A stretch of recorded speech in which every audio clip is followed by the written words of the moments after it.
supply chain shortages became a key concern for public policy. And I'll focus in my case examples on the medical supply situation, but it affected all other kinds of industries as well.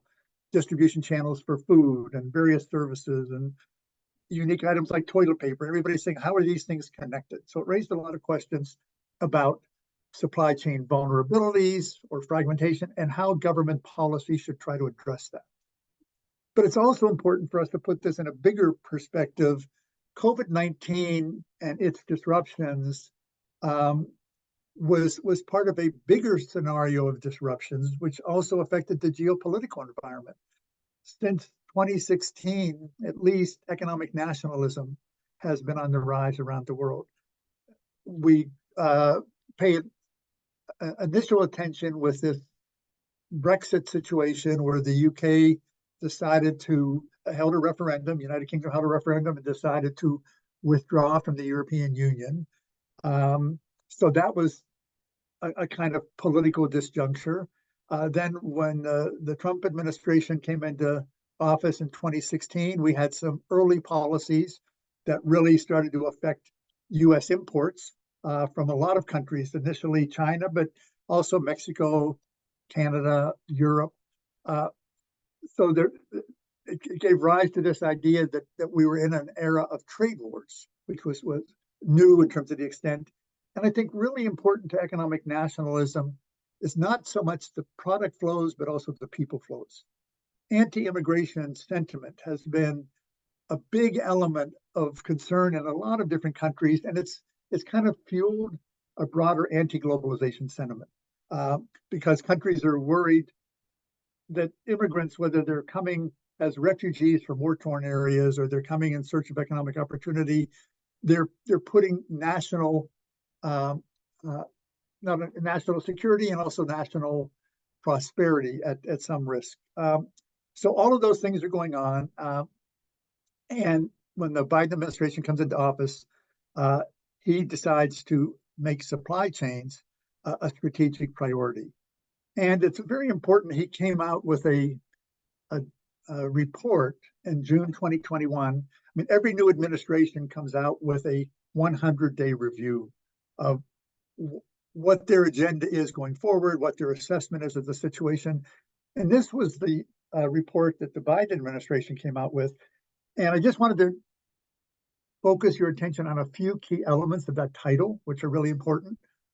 So we see that this idea of supply chains is front and center. So all of a sudden, he's not talking about strategic industries or different countries or bigger problems. He's identified supply chains, and in particular, this concept of resilient supply chains. So that's theme number one. Supply chains are important, and we have to figure out what it means to make them more resilient. But also, this is focusing on revitalizing American manufacturing. So part of the supply chain debate has also had to do with how much US firms have been outsourcing production to different regions of the world. I mean, it started out, this is a long trend, 60s, 70s to Latin America, other countries, but the big concern recently has been with East Asia and especially China. A lot of goods were outsourced there. And so part of the Biden agenda is perhaps we need more reshoring of production. And in particular, we have to focus on manufacturing. And third, this idea of fostering broad-based growth, that our development should be inclusive, should be sustainable. So a lot of big issues are tied together in this supply chain report. But for our purposes, I just want to focus on the fact that supply chain discussions in the US government and elsewhere tend to have an industry focus. And that's exactly been how global value chains, that's been how the global value chains framework has framed its contributions in terms of analyzing the global economy. There's a macroeconomic analysis that deals with things like trade, investment, financial flows. There's a microeconomic analysis that deals with firms, individual firms and their behavior. But in the middle, we might think about a meso level of analysis that really deals with industries. And that's what was the focus of the GVC framework. And I think it's the focus of these resilient supply chains. And note the four industries that are being focused on: semiconductors, advanced batteries for electric vehicles, active pharmaceutical ingredients for critical medicines, and critical minerals and rare earth elements. If you look at that list, something very surprising occurs. Not one of those is a final product. They're all intermediate goods. So part of what 21st century industrial policy ends up being about is looking at these supply chains that go from raw materials to intermediate goods to final products, and saying that the key things that government policy might be concerned about is more the who controls these intermediate goods. And the policy priority was how to make resilience of US supply chains stronger. The resiliency debate was really strong around COVID-19. And some people, they took this as really a way to critique a broader globalization strategy of US firms. Many US companies in the post-World War II era, beginning in the 60s and 70s, began to move more and more of their production offshore, initially as a way to cut labor costs. So some of those initial offshore moves were assembly industries like the maquila industry in Mexico, or other connections we had with Puerto Rico and other places. But by the 80s and 90s, this offshore surge of investments was about way more than just assembly. It was finding suppliers in different parts of the world, East Asia, Latin America, and elsewhere, who could make finished goods for the US market to the specifications of US buyers. And that introduced a big distinction in the global value chain literature between producer-driven chains, which were manufacturer-centered, and these newer buyer-centered global value chains, which were organized by retailers and brands. Think Walmart or Nike or whatever. And that was new. I think that part of globalization and the idea that retailers and brands in the US and Europe and elsewhere could actually orchestrate and direct manufacturing supply chains or global production networks, that didn't really fit economic theory very well. Economic theory typically is very supply side oriented. They're focused on what firms do and how they make it. And this idea that market power had shifted to big retailers and big brands who were tapping these global supply networks, that was new, but it raises this concern that came up in COVID-19. Has US dependence on overseas production gone too far? Have American companies relied too heavily on production in Mexico or production in East Asia or other places? So that is part of this debate that was framed initially in the Trump administration. Recall that when we had those import controls, a lot of it was focused on China and the fact that China was a dominant supplier of many imports to many different industries in the US, but also globally. So anyways, that discussion was going on. But what I wanted to focus on here, and we'll see it in the COVID-19, is how do we assess this topic of resiliency? Because, I just wanted to say that there's kind of two concepts, and I'll stop for a second and see if Laura wants to jump in, that are relevant here. This concern with resiliency in the business literature typically means if you have a disruption, how long does it take after that disruption for the industry to get back to normal? So if you had the Fukushima nuclear reactor disaster in Japan over 10 years ago, and that was a major disruption, how long did it take for Japan to get back into its supply chain position? But there's a separate concept called robustness. Another way to think about disruption, when a disruption is occurring, how effectively can supply chains function during the disruption? So there's kind of a need to analyze disruptions during a crisis in terms of supply chain dynamics, but also take a longer view and figure out what supply chains would look like after the crisis. And so what I introduced here, and we'll talk about it in the case study, is we need to look at that at three levels. We need to look at it at a company level, because companies are concerned with resiliency either from an operational efficiency point of view, and that was the cost. No, you can totally have one. They're mine. So that was a cost minimization versus risk management. Resiliency also is important from a supply chain or industry point of view, and that's where we talk about the governance structures or types of firms in an industry and its geographical distribution. And finally, it's also important for countries, which is what raises these issues of national security, along with broader environmental, social, and economic goals. So this is kind of the essence of how I think analytically we need to zero in on a better discussion of resilience, to take the buzzword into something that we can look at more specifically in different industries and different products. Let me stop there for a second, Laura. Yeah. So I just had a quick question, and this actually is a student question that Alex Nicholson asked. And one of his questions that he posted in our forum about your work has to do with this slide. So you note here that U.S. supply chains were dependent on cost-based global efficiency. And you were talking about firms going back to normal. So the question really is, are firms going to stick with their newly formed just-in-case approach? Are they all going to snap back to just-in-time supply chains? And Alex was asking that a disruption as large as COVID is so rare, and making your supply chain super resilient costs large amounts of money. Is it worth it to make your supply chain that resilient, or are we going to immediately snap back to our efficiency? I mean, the profit motive is all consuming really for U.S. businesses. Are we going to snap back to normal in pursuit of our old model? Great question. So I think the key is to think about what we mean by normal. One definition of normal in this discussion could be normal was when we had a US centered set of supply chains, and then we went global. So coming back to normal for some people might mean reshoring production. In other words, why are we moving so many things offshore? For whatever reasons, cost-based, resource allocation, etc. So for many people, normal is kind of an anti-globalization knee-jerk reaction of, let's get back to a focus on our national economy, when in 1970, only 10% of the goods we consumed were imported.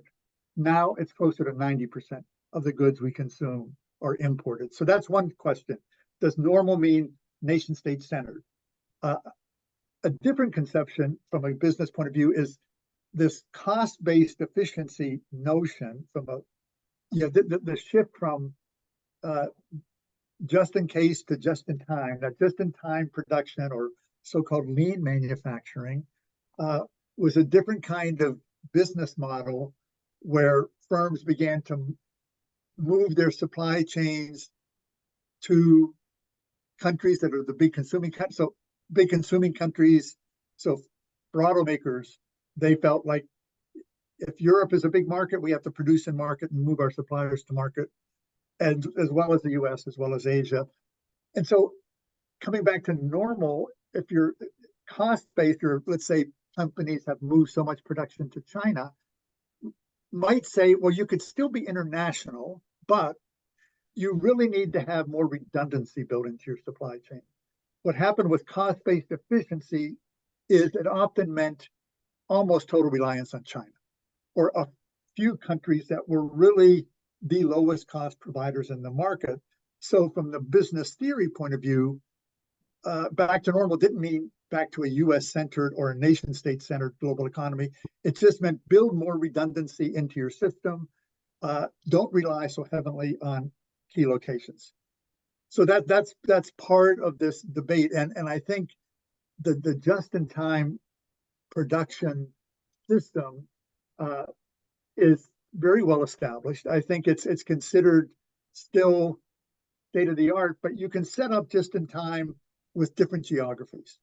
And I think one of the things that happened, if you think back to the case of, say, Japan, when Japan was at the height of its export prowess in the 1980s, and one of Japan's key industries was automobiles being exported to the US and elsewhere, Japan had a model where they could do supply chain integration in Japan, export to markets like the US, and US automakers are complaining, well, this is driving us out of business.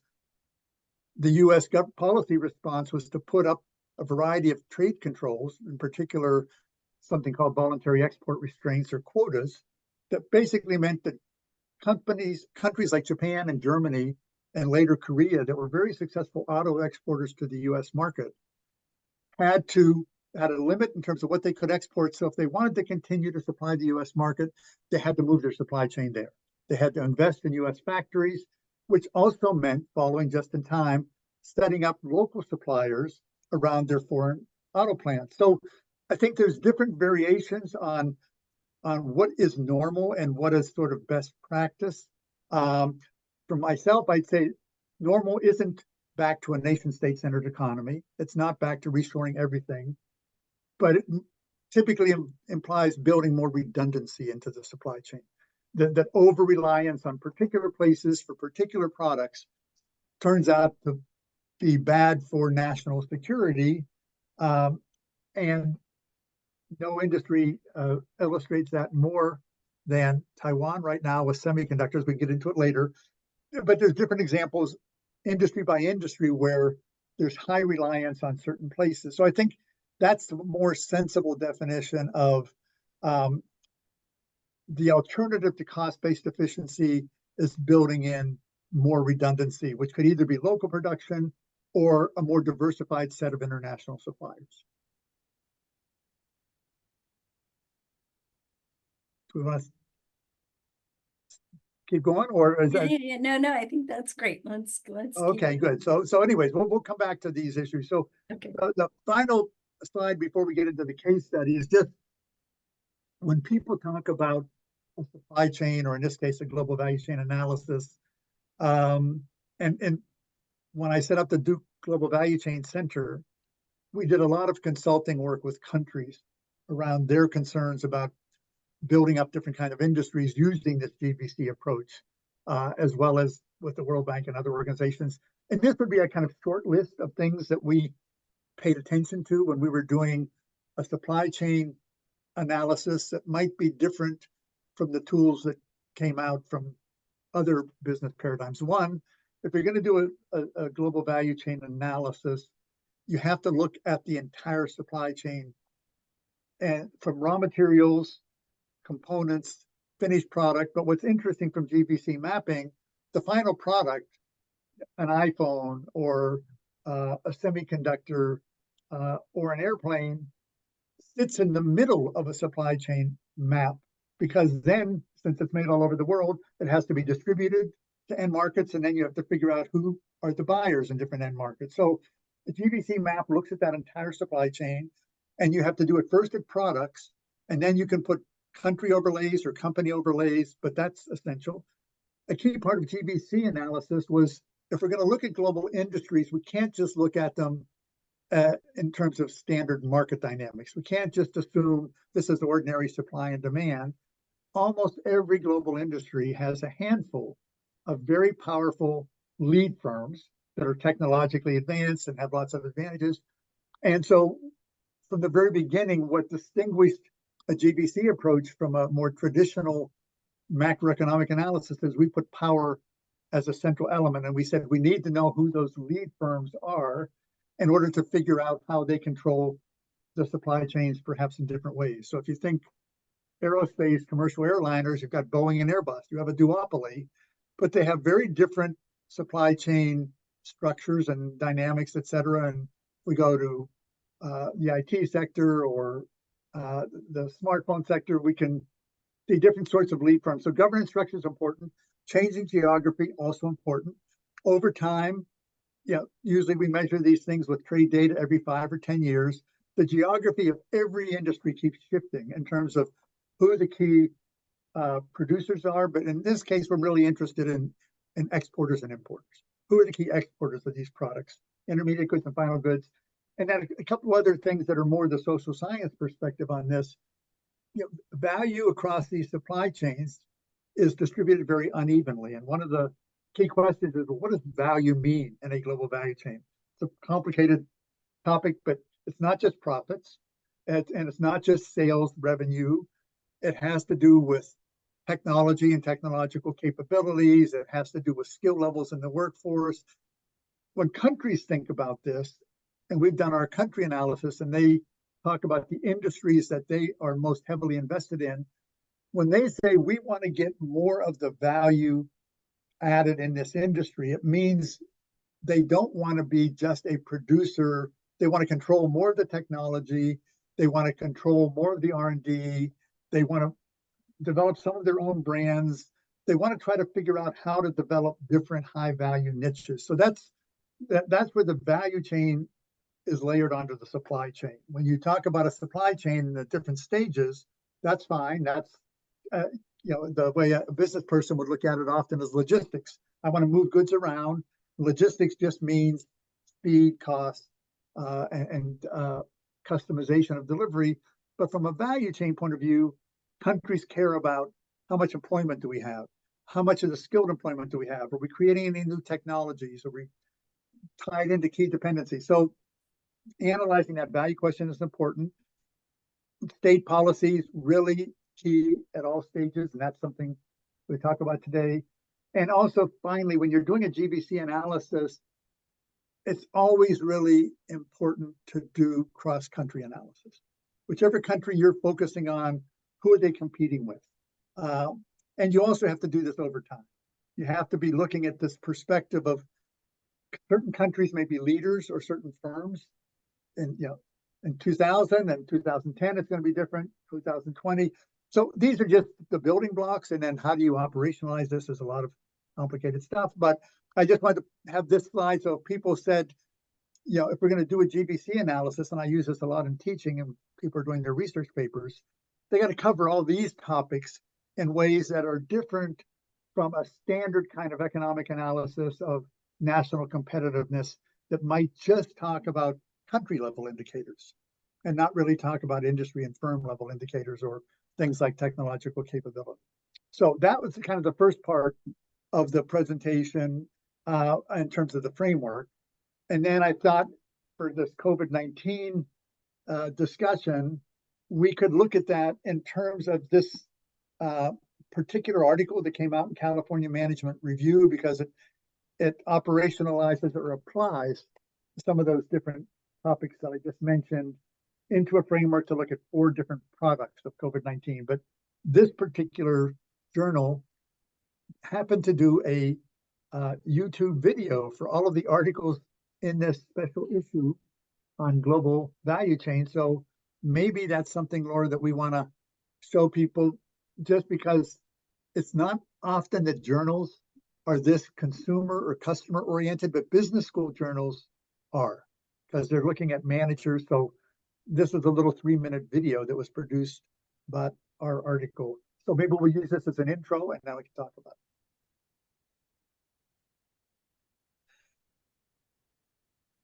Okay. Is everybody seeing the video? Yep. Yes.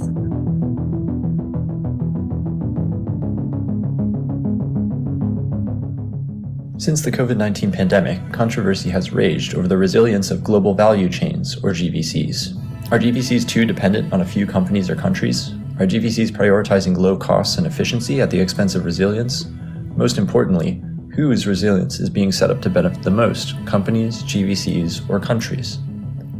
In a study of 4 medical supply products of critical importance during the pandemic, rubber gloves, face masks, ventilators, and vaccines, dynamics of resilience vary not only by firm capabilities and the governance structure of GVCs, but also by the role of the state within the firm-GVC nexus.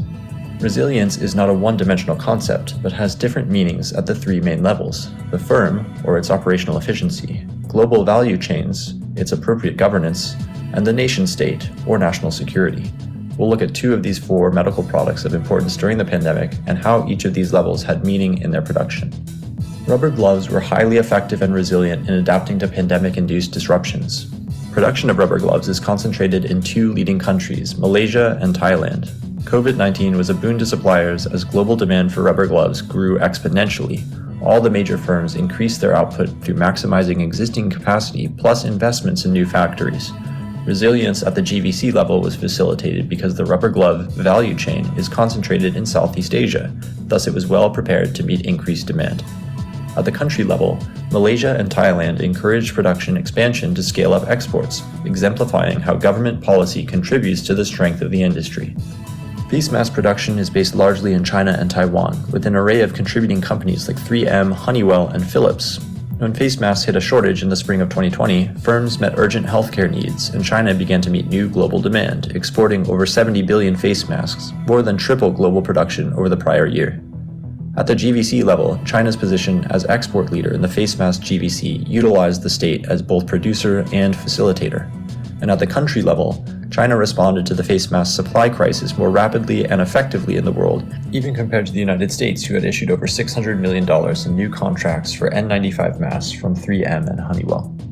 The case studies of these products, as well as 2 additional ones, demonstrate how each adjusted to disruptions caused by the COVID-19 pandemic. They offer important lessons that guide managers and policymakers in building resilience for future supply chain disruptions. To learn more, please read Resilience Decoded: The Role of Firms, Global Value Chains, and the State in COVID-19 Medical Supplies by Gary Gereffi, Pavita Pananand, and Torben Peterson in California Management Review, Volume 64, Issue 2.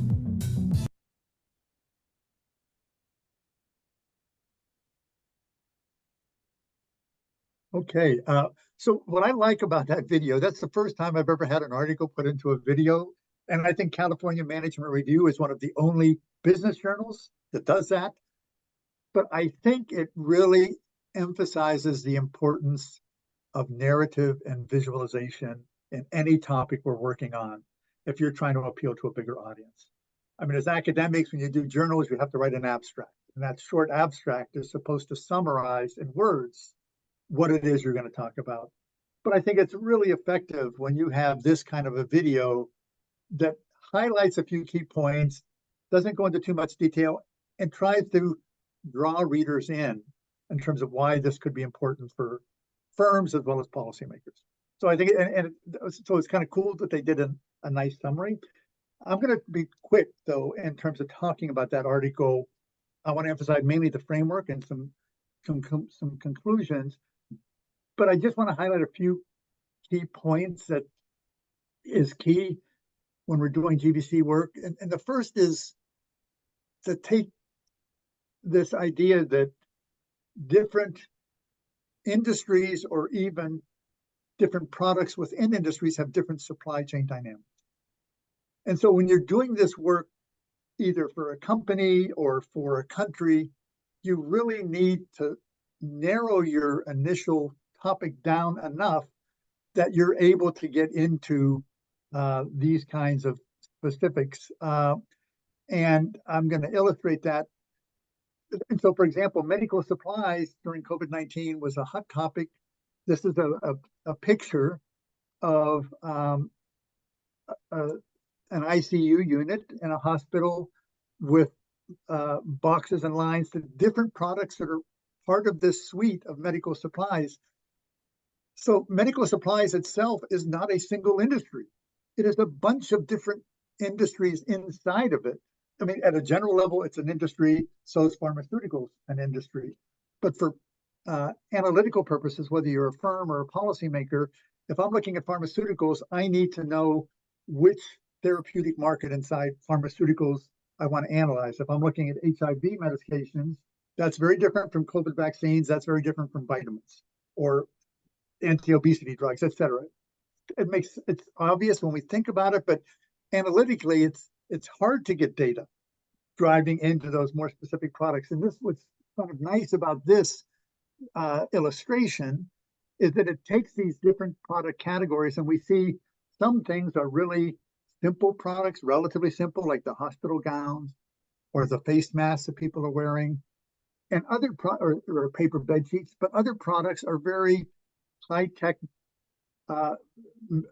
medical equipment, like those monitoring devices, patient monitoring devices that we can see here, or certainly the different kinds of medications. So what's interesting when you look at this, every product has the global market share of different countries. So if somebody came into this thinking well, medical supplies and COVID-19 is all about getting cheap goods from China or a few other countries.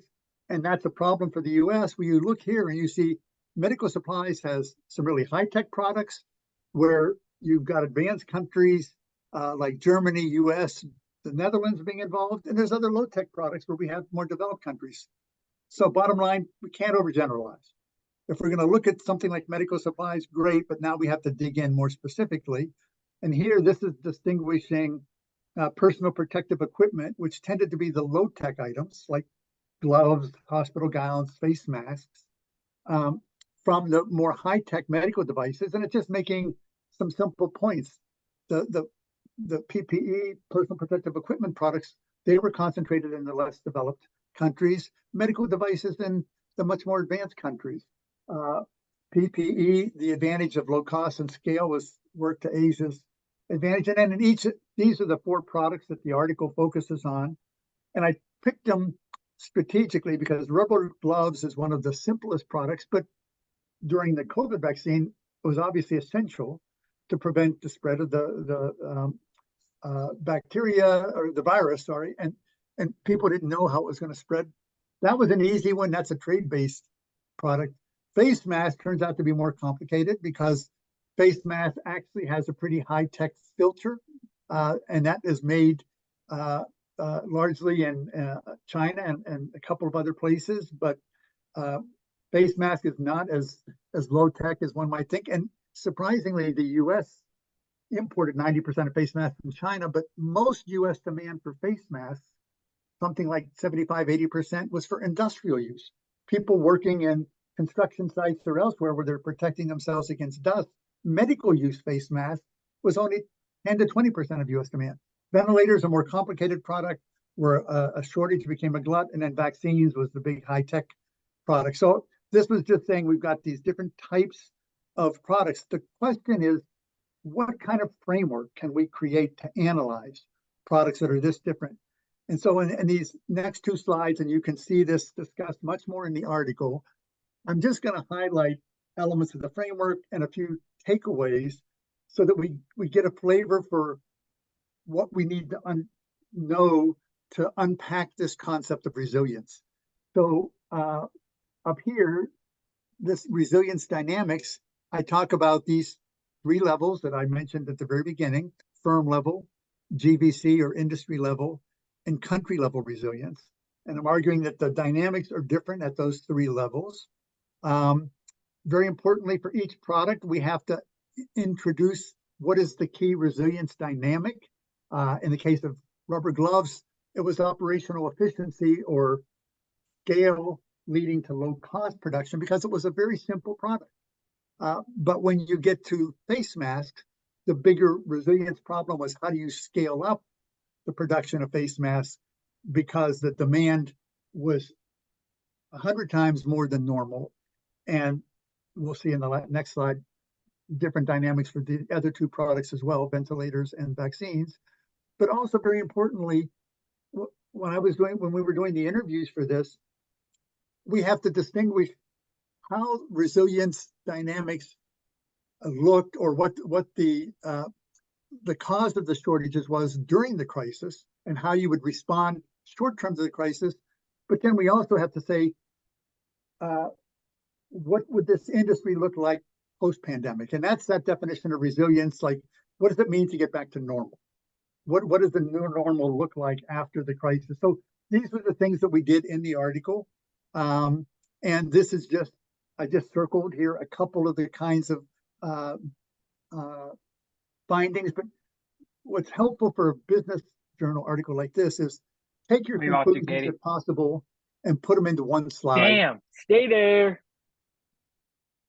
So in this case, for example, we already mentioned, the video mentioned that rubber gloves were highly concentrated in just 2 countries, Malaysia and Thailand. And they did a really good job of responding to the shortage of rubber gloves by scaling up the production in those 2 countries. But interestingly, so one of the co-authors is from Thailand, Havita Pananon. And when she talked to companies, they were saying, yeah, we could scale up rubber gloves, but that's not a good value added proposition for us longer term. We're concerned that we're only doing a commodity product. So they were looking for ways to increase the value added production of rubber gloves. So from a business point of view, their post-pandemic scenario is different from how they responded to the crisis.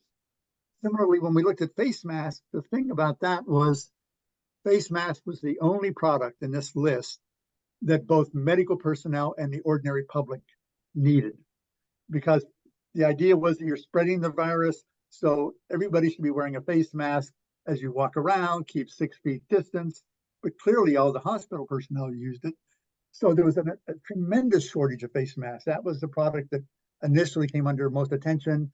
And in our analysis, we point out that China, which was the dominant supplier, but also a country that was highly affected by COVID-19, restricted its exports of face masks for several months, but then very quickly scaled up production. But how did it do it? It used 2 big state-owned enterprises and 700 technology firms in China, telling all of them, you guys have to start to increase, for the state-owned firms, that key intermediate product, polypropylene, that was used in the filters. But for these other companies, you have to produce face masks for your own personnel, like Foxconn that has 1 million employees. It's got to be producing face masks for its own people. Whereas the US had a different response that's discussed in the article, where the President Trump used the Defense Production Act to get a couple companies, 3M and Honeywell, to try to ramp up their US-based production of face masks. So that's a different kind of a picture. And then just to illustrate, when we go to the other 2 products, ventilators also is a separate case. And ventilators, much more complicated product. Face masks had something like 45 or 50 parts, but the key was the filter. And you needed the raw material for the filter. Ventilators had anywhere between 250 to 650 parts. Not many companies ordinarily make ventilators in the US, but ventilators were highly dramatized because in the early months of COVID, many people were dying in intensive care units, and ventilators were in really short supply. So beginning around April, there was this incredible push to find ways in the US and Britain and elsewhere to increase ventilator supply. But note the thing up here, that the key resilience dynamic. To increase ventilator supply here, it required cross-industry or coordinated learning. Because it was a sophisticated product, the governments went to companies like auto firms that also had sophisticated supply chains and some similarities to work with the ventilator companies or to increase supply of ventilators. And in the case of the US, really interestingly, our strategic stockpile of ventilators had fallen to about 10,000 in April 2020.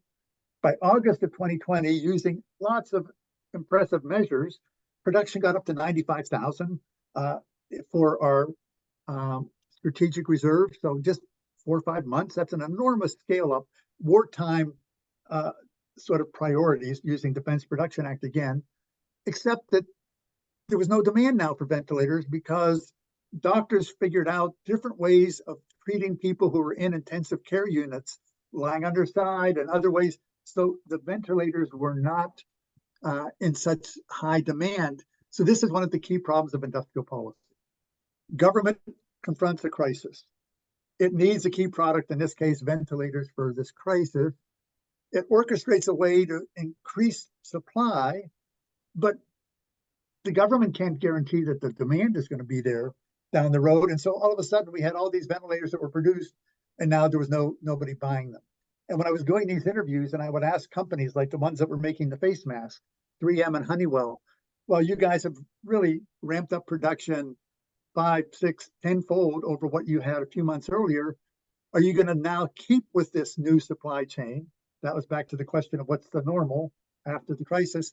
And they said, no, not at all. For us, face mask is a commodity product. We're doing this because we have big government contracts to supply something in a crisis. So we're stepping up. But our biggest customers for this are hospitals. Hospitals have really tight budgets. And for them, they want to drive the cost of face masks down to where they're pennies per mask, not where we're having to do things on an emergency basis. So this really shows the importance of a crisis period analysis versus what does resilience look like, or what does a healthy industry look like post-pandemic. And then we all know about the vaccine story, which was in 1 year, these vaccines got produced. 5 or 6 different countries were pouring lots of money into vaccine production.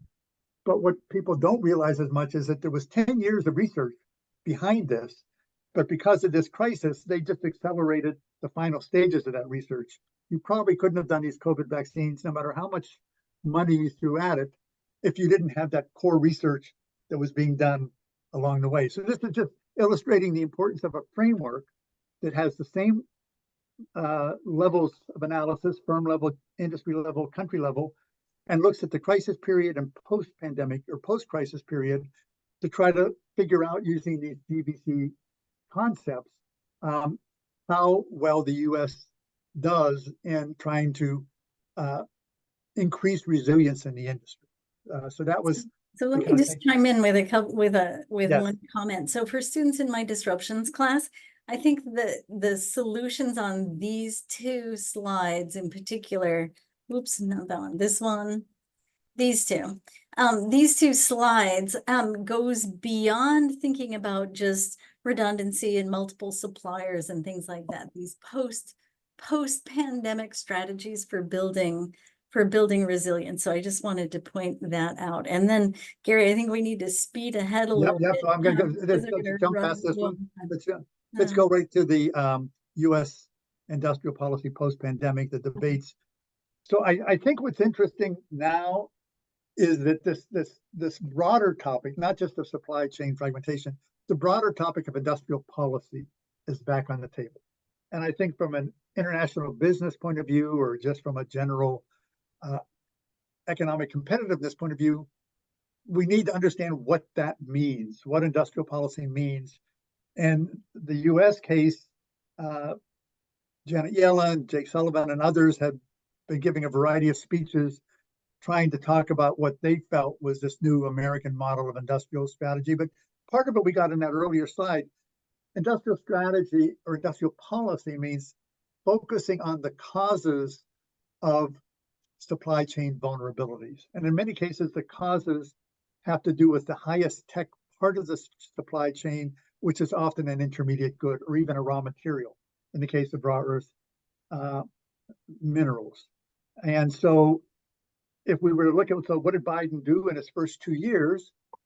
Those first 3 acts, the CHIPS Act, the Inflation Reduction Act, bipartisan infrastructure law, it was considered maybe the most successful legislative package that a president delivered since Lyndon Johnson back in the 60s. It's, as we know, especially given the polarization and partisanship we have in government in recent years, it's really hard to get these legislative agendas passed, but they also last much longer and they have a lot of money attached to them versus the executive orders, like the last 2, which any president can introduce, but the next president can revoke. So I think that this was a really important part of what the U.S. did. And CHIPS and Science has gotten a lot of attention in particular because it focuses on semiconductors, and every other country is also worried about semiconductors. So I think an important part of looking at U.S. industrial policy or 21st century industrial policy is we need to look at the international ramifications of this policy and how our policy stacks up against what other countries are trying to do in these same strategic industries. So what's similar here is that there's a handful of industries, like the 4 in Biden's 100-day report, that we're calling strategic. The question is, how does this industrial policy, or any version of it, increase the supply of that strategic good in a way for the U.S. economy? And this is just a shorthand of how those 3 different acts targeted particular products. CHIPS Act with semiconductors, Inflation Reduction Act focused a lot on clean energy industries like the ones mentioned here, and the bilateral infrastructure bill, which was much more infrastructure based, was focusing a lot on job creation. But all of them, to sell this politically, Biden had a strong Buy America kind of flavor to a lot of these acts. So what was new for the U.S. is we hadn't had that amount of money tied to any of these priorities in decades. Obama didn't do it. Bush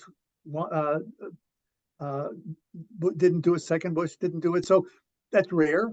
It's hard. But You let me know, just mention two. let Yeah. me jump in here before we go Yes. on, Go back. let me go back one Yep. here. There we go. So the Buy American ties into one of our student questions. So Stephen, in Yes. my disruptions class, he had asked that given the global nature of global value chains, when we have these unilateral kind of national policies, does that in fact exacerbate supply chain tensions? And what kind of coordination should we or could we do? What kind of policy coordination can we envision between us and our allies who we want to keep on our side because we want to do friendshoring with them potentially? And yet we're doing these Buy American kinds of things that might be alienating Mexico and Canada, for example, or our friends in Europe and Japan. They're going to respond to our protectionism here. So what do we do with that? Well, exactly right. So I think we have to sort of distinguish two elements. One was the dollar amount, which basically went to incentives to get companies to come to the US. That was the core. And then Buy America was the kind of the political twist to it that actually got modified in a number of key ways we can mention in the next two slides. But back to that core issue, I think what's really important about these industrial policy measures is that they're always taking place in a global context. So when the US, which traditionally, compared to a lot of other countries, has had more of a smaller role for the government because the private sector in the US is so big and the transnational private sector is so big. The idea that the government would come in and offer these incentives, the critique was, well, this is a pick the winners approach. You're picking a handful of industries that you think are really important. And by creating these incentives for companies to invest, you are misaligning normal economic priorities. However, a lot of this was framed of, we've got to catch up with a country like China, which has been doing this for years already. Or before that, countries like Japan or Germany or others. So if you're in a world where people looking in these industries or firms and US firms in these industries are saying, we're losing the race in semiconductors, let's say, to East Asia, because a number of those countries are already creating subsidies, supporting their firms or supporting these industries, and we're falling behind. So part of this was a catch-up move, that we need the incentives to catch up. I mean, even Europe was ahead of where we were in some cases. However, once you do it, and once you're as big as the US, and we were throwing the amount of money, the billions and trillions into these incentives, you're right, then our friends and allies become really concerned. And European countries came along and said, well, these incentives are so big, now you're taking the European companies, not just for semiconductors, but for electric vehicles and for other strategic industries. And now they're going to invest in the US rather than in Europe. So what does Europe have to do? They have to try to create some additional incentives. US people were saying Europe was already doing incentives. So Canada was really concerned. They said, we can't match US incentives. Mexico, the same. So you're right. You get into this problem. And I think the key is industrial policies have to be kind of time delimited or short. They can't be forever policies. If you're saying we need these big incentives in clean energy or electric vehicles or semiconductors to catch up where we should be, at some point when you get that investment rolling again in the US, you have to withdraw the investment or it becomes a permanent problem. And I think that's the art rather than the science of it.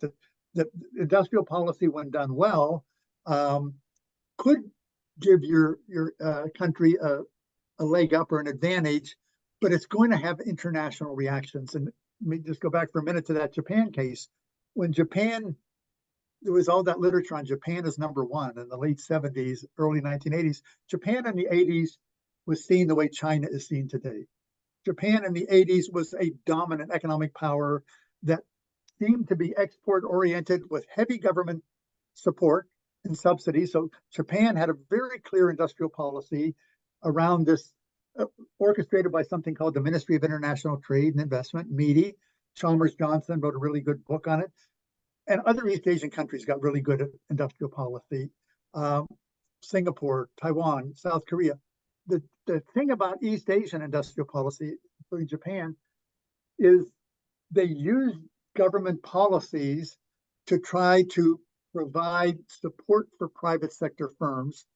They didn't use it to build up a state enterprise sector, which is another approach to industrial policy. That's more what happens in Russia or China or Latin America during import substitution. So the question is, you can do industrial policy with a lean state, or you can do industrial policy with a heavy state hand.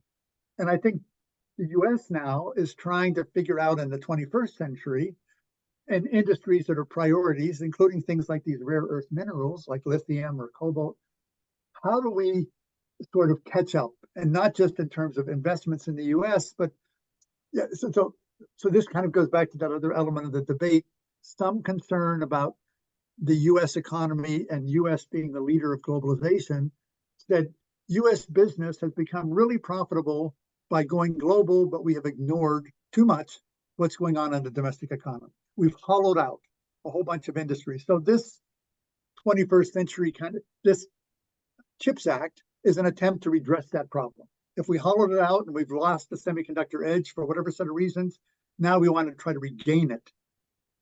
But one problem that they're having with semiconductors is the technology is changing so fast in that sector that the concern is that these plants not only cost $25–30 billion and take 4 or 5 years to build, but by the time they come online, the technology that they were trying to recreate may no longer be the cutting edge technology. So again, that's why industrial policy has to be sector specific, but also short term. And politically, that's always a hard thing to do. Once you've started to invest, some companies are going to want to continue to have government support. So that's why it's really hard. And often the way you change industrial policy is the international reaction to it. The European reaction to our policy led us to make some changes, or US reaction to Japanese exports forced Japanese companies and German companies and Korean companies to invest in the US rather than just export to the US. So international reaction forces you to change industrial policy, even if you're successful, or maybe especially because you're successful. And that's why China's industrial policy. Okay, so anyways, and I just, Mexico, I've already touches on Mexico and Canada, yeah. So we've already kind of talked about this, but the thing with, you were mentioning earlier, friend sourcing. So one of the issues that's come up as the current policy is, if the US has had supply chain shortages, product shortages, or supply chain vulnerabilities, there's several ways we could handle it. One, you could bring some production back to the US, and then we have to decide what kind. So maybe semiconductors or active ingredients of pharmaceuticals could be key products, but you still have to decide which companies, which technologies. But other alternatives had been nearshoring. Instead of just doing it all yourself, also build up the industries of our neighbors like Mexico and Canada, with which we have a free trade agreement, or friendshoring, where you're also trying to build up ties with economies that share similar values or perspectives on the global economy. So I think we're trying to do all of those things at once. I mean, they're all different ways to implement a reconfiguration of supply chains. And I think that's why the supply chain discussion is inherently international. And the thing that that Mexico and Canada were, Canada said, we can't match US incentives, and they're relatively much more developed, let's say, than Mexico. But because their automobile complex was really important, they at least focused on electric batteries and said, we're going to do subsidies for at least one company, Volkswagen, to try to match up. Europe has kind of done similar things. So they have forced us to rethink what we're trying to do. And in particular, this Buy America provision, that got rolled back to some degrees, because initially for electric vehicles, Mexico and Canada weren't included, but they said, we've got this free trade agreement that's a North American agreement. So how can you say buy US and not include us? So they changed it. They said, well, we're really trying to, policymakers said, we tried to get that through really fast. And now we've got to go back and tweak that, which is what happens with these big bills. So now Mexico and Canada are included in investments for the bilateral infrastructure bill, whereas before they weren't. And similar things were happening with regard to Europe. Europe was concerned that they were cut out. And in the end, for electric vehicles, we said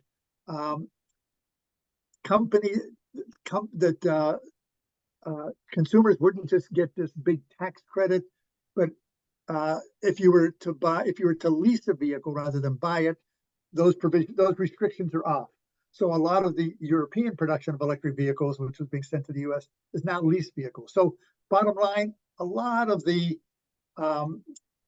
sub policies can get fine-tuned in response to international reactions. But I think those first 2 years, it was important to get big bills and initiatives out there and then tweak them in response to this inevitable pushback that we're getting. And that's kind of finding just as a strategic competition with China. Again, a lot of this was driven because we think China is getting ahead. And some people think, well, China's really got the more successful example of industrial policy because they've been doing it since the early 1990s, the leading exporter and all.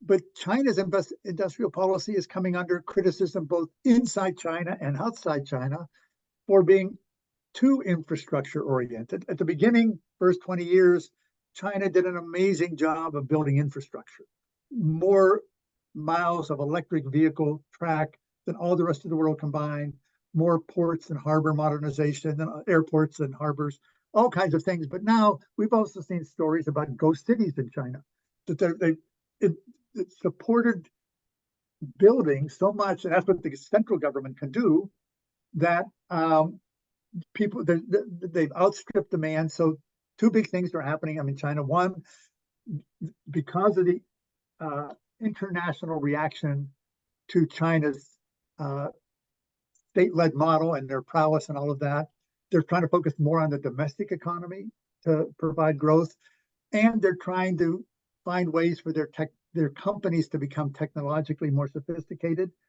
But the thing that China worries about that they don't have, that the Western countries, especially the US, does, is entrepreneurship.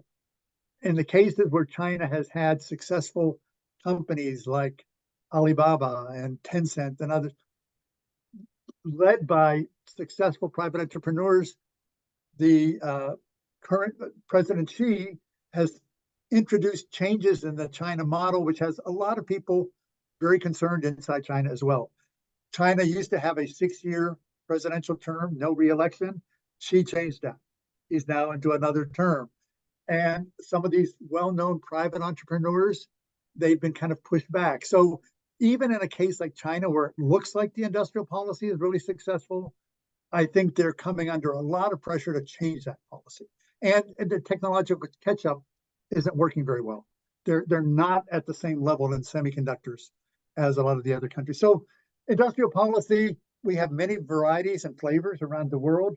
The US, I think, took some big steps in terms of the money on the table, but now I think we're going to have to fine tune or maybe change a lot of that in terms of keeping our international alliances strong. And this was just a slide that illustrated some of those different options of nearshoring and reshoring, or making supply chains more diversified, and making them more digital is part of a big change that's occurring in even natural resource industries. A country like Chile, a big mining exporter, more and more of the mining industry is becoming automated and digitized.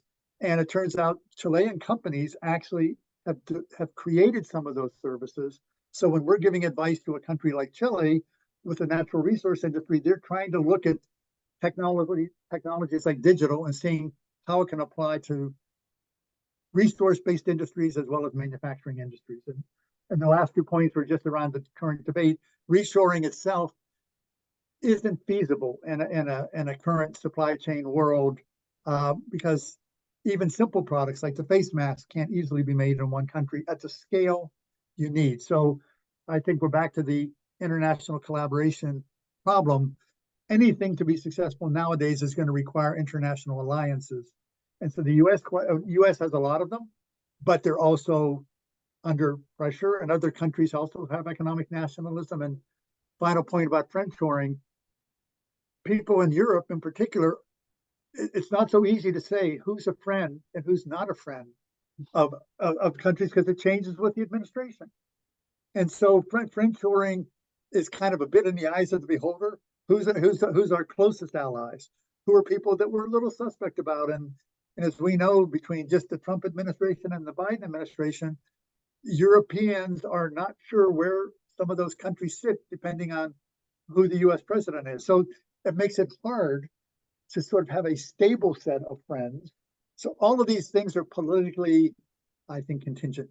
And that's part of what we're seeing and how the policy is playing out. Wow. Gary, you've given us a lot to think about. And we are unfortunately out of time. Because otherwise, I think the students and I certainly would enjoy chatting on with you, but we are officially out of time. I did want to just wrap up with one last student question, if everybody can hang in there. And that was Yanisha's question. So much of what we talk about is to do with large multinationals. And I think we should spend a little time thinking about how this whole supply chain resilience question applies to small and medium-sized enterprises, because we just shouldn't ignore them. So I think, if you spend like 2 minutes, give us the 2-minute answer to how we deal with those. Sure, that's a great question. And as I was mentioning, when the supply chain framework first came out, we were focused on this issue of power and supply chains and how different industries are shaped by their lead firms.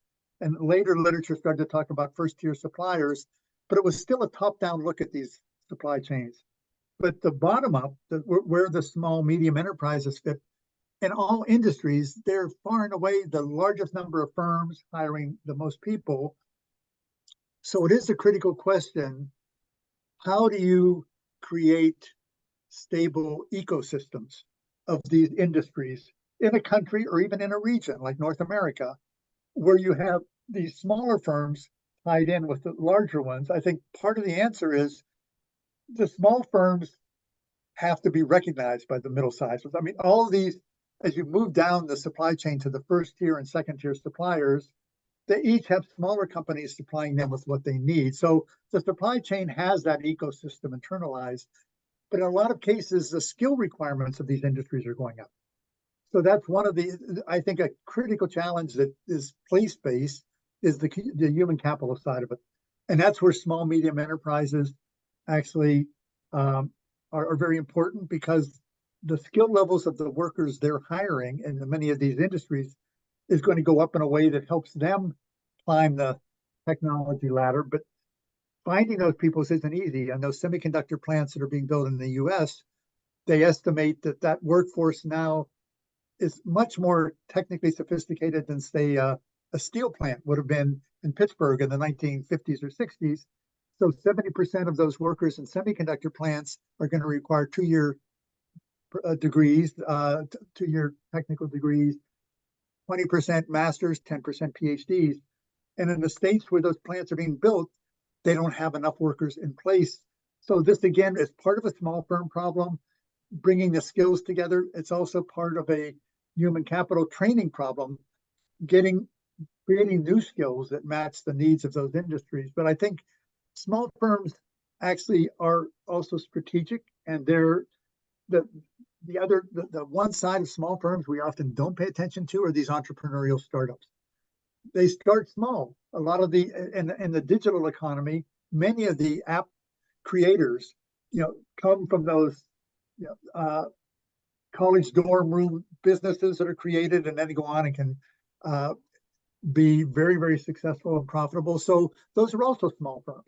So I think we have to recognize that the small firm sector can be tech oriented, or it could be more traditional supplier. But I guess what's happening is all industries, the production side of them is tending to become more automated, and technology is changing how production takes place. So even if you're small, you have to become more technically sophisticated and have different skills in your workforce to be part of the ecosystem. Mhm, mhm. Okay, well, again, we kind of have to leave it there because we are out of time, but thank you so much. I always learn a ton from listening to you and talking with you. And thank you all of My the pleasure, my students who pleasure. tuned in. It was really, really fun, and enjoy the spring. Well, So thanks, and thanks to everybody who hung in there for the hour plus of the class, and certainly I think your class is going to give them a lot of great questions, and I really enjoyed reading some of the questions that were supplied beforehand. yeah. I think that people in your class are learning a lot, and I hope they learn from this as well. Okay. All right. Thank See you. y'all later. All right. Thank you. Bye. Bye.